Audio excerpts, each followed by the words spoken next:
la continuité du traitement du chapitre sur spermatozoïdes. Donc, on est toujours dans notre second objectif, c'est-à-dire présenter la structure du grain de pollen et expliquer son processus de formation. Maintenant, on va voir comment se forme le grain de pollen. Le grain de pollen il se forme à l'intérieur de l'antère. L'antère mooy rond bi nekk ci kaw filet. L'ensemble forme la structure mâle qu'on appelle étamine. L'antère, c'est l'équivalent des testicules chez l'homme.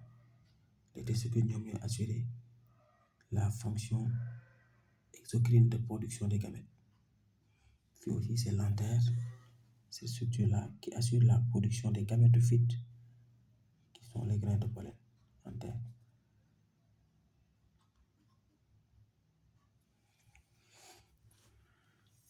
Pour faire une coupe transversale dentaire, on va voir 4 sections de sacs polliniques. Ces structures-là, c'est des sacs polliniques. C'est des sacs polliniques. Des sacs qui ont des grains de pollen.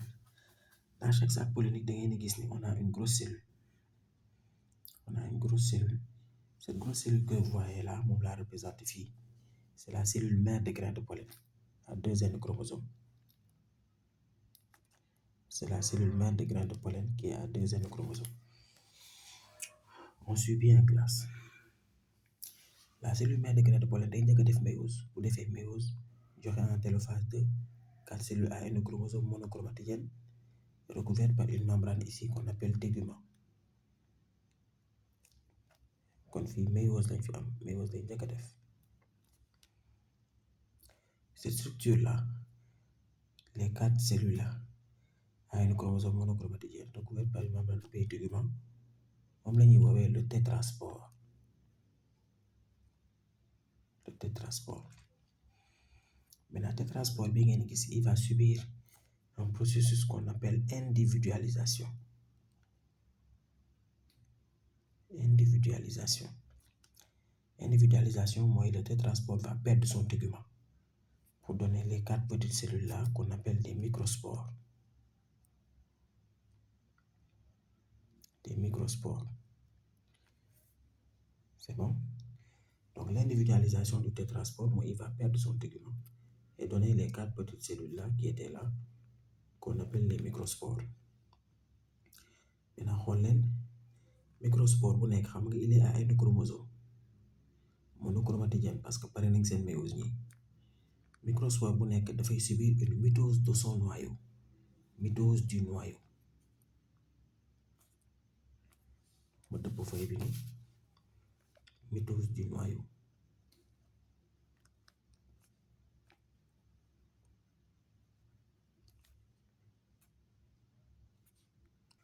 Donc je disais que microspore bu nekk dafay def une mitose de son noyau. De ce fait noyau AN bi ñu nekk day joxe 2 noyaux AN. nekkul microspore bi moo def mitose de noyau moo def mitose. léegi noyau AN bi ñu amoon ci chaque microspore day joxe 2 noyaux fii AN chromosome. moo tax sànq ma ne leen woon le grain de pollen c'est une cellule à N plus N chromosome. parce que fii la jógee bi ñu amee individualisation des tétraspores pour qui donne 4 microspores microspore bu nekk day def mitose de son noyau moo tax grain de pollen am 2 noyaux à N chromosome. parce que noyau bi si jëm boppam moo divisé wu pour joxe par mitose 2 noyaux. léegi gis nga on a ces 2 noyaux à N chromosome là.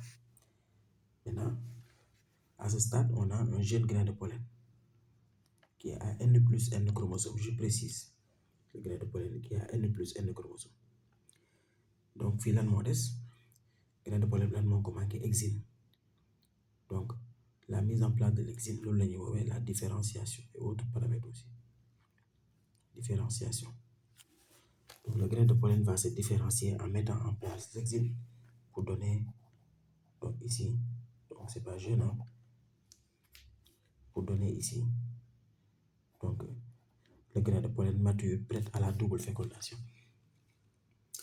Le grain de pollen qui est à N plus N, qui est prêt pour faire la double fécondation. Donc c'est ça le processus de formation du grain de pollen dans son ensemble. Voilà.